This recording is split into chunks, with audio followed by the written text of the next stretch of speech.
Déjà, ça veut dire que la Ligue de lutte contre le cancer a pensé au CHMS, a pensé aux EHPAD, et c'était un point qui est extrêmement important. C'est également pour nous un moyen d'accompagner toutes les opérations, je dirais, d'animation qu'on a mis en place pendant le confinement, qui se poursuivent aujourd'hui et qui nous permettront de vivre aussi différemment d'éventuelles périodes à venir.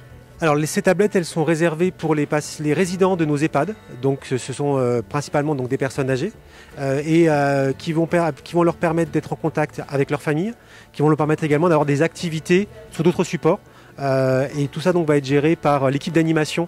On ne laisse pas les tablettes effectivement comme ça, il faut que ce soit accompagné en termes d'utilisation. Alors ça a été un moyen très important de lutter contre l'isolement pendant le confinement.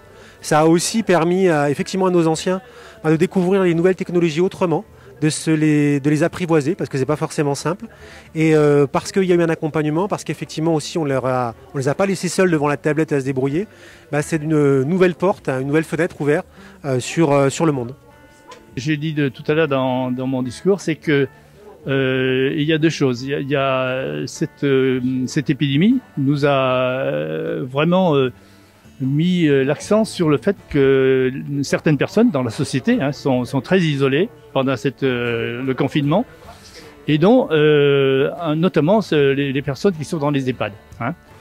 Et la deuxième notion, c'est que nous avons découvert effectivement que 25% des personnes qui sont pensionnaires dans les EHPAD, c'est-à-dire le quart quand même, c'est pas négligeable, ont une pathologie cancéreuse.